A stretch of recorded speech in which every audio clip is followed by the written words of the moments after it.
Кейінде қазақ төрін беріп, алақанында әлпештеген қызын есік алды допқа айналдырды. Тебе ма, ұра ма, өлтіре ма, өздері біледі. Ғана Түркістан қаласында 5 метр 20 сантиметр және желегі 560 метрді құрайтын сәукеле алып, сәукеле форумын өткіздік. Көш керуен. Сол жерде бұл мақсат не болды? Бұл жерде біз оны алыптығымен ешкімді таңғалдырамыз деп ойлаған жоқпыз. Бұл жерде қыз баланың абыройын асқақтату, мәртебесін көтеру арқасында бір сәукелені сөйлетуге тырыстық та. Қыз бала ол болашақ, ол елдің анасы. Ол ұрпақты таратушы. Ол әйелін сыйламаған еркек, ол еркек емес. Бір ауызбен айтқанда. Мен өз балаларыма да айтам. Әйеліңе қол тигізген екен, мен ұрдым деп есептеймін.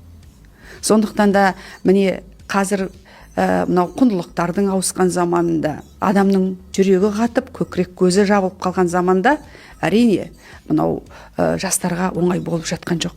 Айналайындар, ойланыңдар, өмір бір-ақ рет беріледі.